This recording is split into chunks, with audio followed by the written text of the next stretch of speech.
Halo guys, balik lagi dalam channel gua. Guys, baru-baru ini telah ditemukan tubuh seorang wanita terbungkus plastik berwarna hitam. Hingga akhirnya polisi berhasil mengungkap kasus ini. Ternyata banyak fakta yang sangat mengejutkan pada kasus ini. Bagaimana kisahnya? Yuk kita simak videonya.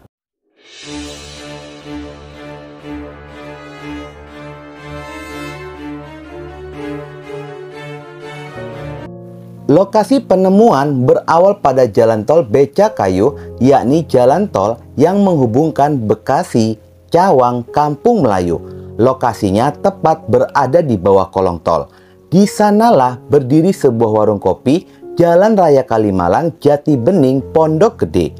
Pada hari Senin, tanggal 17 Oktober 2022, sekitar pada jam 19.30 malam harinya, penjual kopi sedang melayani para pelanggannya. Kala itu, penjual kopi sedang mencari gelas kopinya. Di saat itulah, tanpa sengaja, dia pun melihat ada sebuah plastik hitam berukuran sangat besar. Merasa curiga, penjual kopi memberitahu warga sekitaran untuk mengecek isi plastik tersebut. Ketika itu, ada dua orang saksi mencoba mengecek plastik tersebut. Dan terlihatlah jari-jari kaki keluar dari bungkusan plastik tersebut. Sontak saja kedua warga itu pun merasa sangat ketakutan dan mengurungkan niatnya untuk membukanya. Lalu segera melaporkan kejadian itu kepada pihak kepolisian. Pihak kepolisian segera ke lokasi untuk melakukan evakuasi dan identifikasi. Saat polisi melakukan pengecekan, dipastikan jika korban merupakan seorang wanita, bukan merupakan korban mutilasi, dan tidak ada noda darah di sekitaran tubuh korban. Hasil pemeriksaan sementara, korban hanya mengalami luka di bagian kepalanya, sementara bagian tubuh lainnya tidak ada bekas kekerasan. Untuk penyelidikan lebih lanjut dan identifikasi, polisi segera melakukan evakuasi, membawanya ke Rumah Sakit Kramat Jati, Bayangkara. Setelah dilakukan proses automatic fingerprint identification system, polisi berhasil mengetahui jika korban bernama Ade Yunia Rizabani berusia 36 tahun, warga Pulau Gebang, Jakarta Timur. Pihak kepolisian pun segera menghubungi kabar duka itu kepada pihak keluarga. Dengan terungkapnya identitas dari korban, polisi pun mulai mendalami rekaman CCTV, komunikasi korban dengan sejumlah orang, dan termasuk keterangan dari para saksi yang terkait dengan korban. Diketahui jika korban berasal dari Toraja, Sulawesi Selatan. Wanita perantau ini tinggal di Jakarta dan ngekos sendirian di wilayah Jakarta Barat, merupakan seorang karyawati sebuah perusahaan swasta. Menurut keterangan Yoris, kakak korban, jika dirinya berkomunikasi terakhir dengan adiknya pada jam 13.00 siang hari. Yoris menanyakan di mana dan mau ketemu, tetapi korban menjawab tidak lantaran masih sibuk bekerja. Selang beberapa jam kemudian, Yoris pun kembali menghubungi ponsel adiknya, namun tidak mendapatkan balasan dan diketahui jika ponselnya sudah tidak aktif dari jam 15.00 sore harinya. Saat malam tiba, ponselnya pun tidak kunjung bisa dihubungi, dan Yoris pun mendapatkan kabar pada hari Selasa tanggal 18 Oktober 2022, di mana pihak kepolisian memberitahu jika adiknya telah meninggal dunia dan berada di Rumah Sakit Bayangkara.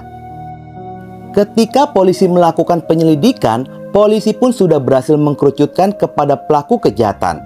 Namun pihak kepolisian terus mendalami kasusnya. Sementara pergerakan pelaku itu sendiri terus dipantau oleh pihak kepolisian. Pada saat itulah polisi pun berhasil menemukan adanya titik terang. Ketika polisi mendapati pelaku kejahatan ini pergi ke wilayah Pondok Gede, yang dimana pelaku akan menjual laptop. Diketahui jika laptop tersebut adalah milik korban. Mendapati bukti yang kuat, polisi pun segera bergerak melakukan penangkapan. Seorang pria pelontos berhasil ditangkap oleh pihak kepolisian di sebuah pegadaian Pondok Gede. Selain laptop, polisi pun berhasil menemukan sejumlah barang milik dari korban yang diambil oleh pelaku, di antaranya perhiasan, ponsel, dan ATM milik korban. Dengan adanya sejumlah bukti tersebut, kuat dugaan dialah pelaku kejahatan. Pelaku sendiri bernama Christian Rudolph Tobing, berusia 36 tahun yang memiliki riwayat pendidikan yang sangat tinggi. Rudolph pun sempat mengenyam pendidikan SMA hingga perguruan tinggi di Amerika Serikat. Namun kuliahnya tidak sampai selesai karena dia dideportasi ketahuan melanggar visa.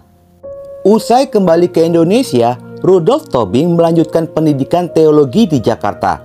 Kemudian dia pun lulus pada tahun 2015. Sempat menjadi pelayan di salah satu gereja pada bulan Maret 2022 dan sempat menjadi pendeta muda. Namun sudah tidak aktif lagi sebagai seorang pelayan Tuhan sejak Juli 2022. Saat ini dia pun bekerja sebagai terapis anak yang berkebutuhan khusus. Dia pun memiliki seorang istri dan satu orang anak berusia 2,5 tahun. Dari hasil interogasi itulah pelaku pun mengakui perbuatannya telah membunuh korbannya yang dilakukan di apartemen Green Pramuka, Jakarta Pusat dengan motif kekecewaan dan sakit hati lantaran korban pernah menerima telepon dan berfoto dengan orang yang dia tidak sukai. Hasil penyelidikan polisi pun menemukan adanya rekaman CCTV di mana terlihatlah korban berada di lift bersama dengan pelaku. Selain itu, terlihat pelaku mengambil keranjang barang lalu kembali lagi dengan tumpukan barang di atasnya yang diduga jika itu adalah korban. Namun yang menjadi perhatian, ekspresi wajah pelaku tidak memperlihatkan rasa panik atau kekhawatiran. Justru terlihat sangat bahagia telah membunuh korbannya. Pihak kepolisian segera melakukan pemeriksaan jiwa dari pelaku yang dimana hasil pemeriksaan psikologi pelaku jika masa kecil pelaku pernah mengalami trauma yang sangat berat lantaran sering mendapatkan perlakuan kasar dari kedua orang tuanya yang membuatnya memiliki emosi yang meledak-ledak. Menurut kriminologi Universitas Indonesia, Josias Simon menilai senyum Christian Rudolph Tobing ungkap rasa puas membunuh sasarannya, tetapi tidak ahli dalam menghilangkan jejak pembunuhannya. Menurut keterangan pihak kepolisian, pelaku dan korban bersama dengan dua rekan lainnya yang bernama Hardiman dan Sinta berada di dalam ruang lingkup yang sama. Akan tetapi, pelaku tidak menyukai dua rekan lainnya, yakni Hardiman dan Sinta. Pelaku merasa kecewa kepada korban lantaran korban ini merupakan sahabat dekatnya, tetapi telah menerima telepon dan pernah berfoto bersama orang yang dia tidak sukai. Dari sanalah pelaku memutuskan untuk membunuh korban. Selain fakta permusuhan itu, polisi pun menemukan ada fakta melalui jejak digital jika pelaku pernah mencari pembunuh bayaran via internet. Namun karena mahal, akhirnya dia pun memutuskan untuk melakukan sendiri.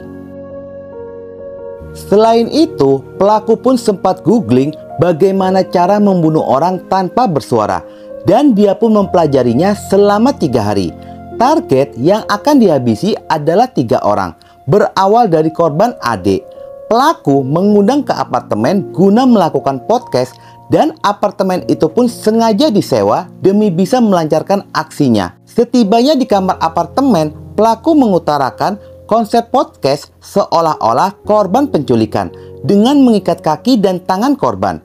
Akhirnya korban pun menyetujui konsep tersebut. Ketika itulah pelaku mengutarakan kekesalannya kepada korban dan bertanya jika korban berpihak kepada dirinya atau kedua rekannya itu, sehingga terjadilah perdebatan di antara mereka. Dan pelaku pun melayangkan tangan kosongnya kepada korban lalu mendesak agar korban membantunya untuk membunuh kedua rekannya itu dan menyuruhnya untuk mengirimkan uang ke rekening pelaku sebesar 19,5 juta. Adanya desakan itu pun korban mengikuti keinginan dari pelaku.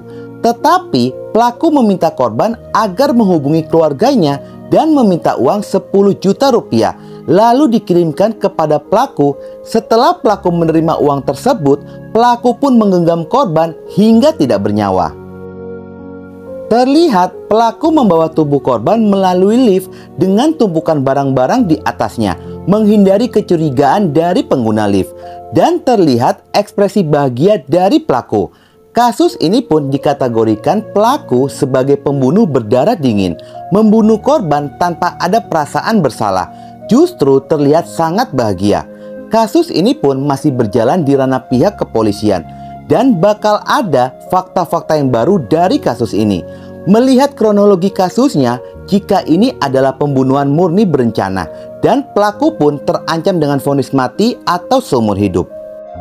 Semoga kita selalu dilindungi oleh Allah Subhanahu wa Ta'ala dimanapun kita berada dan dipertemukan dengan orang baik.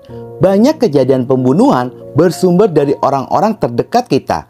Oke guys, sekian dulu video gua hari ini dan jangan lupa ikuti terus video gua. Oke?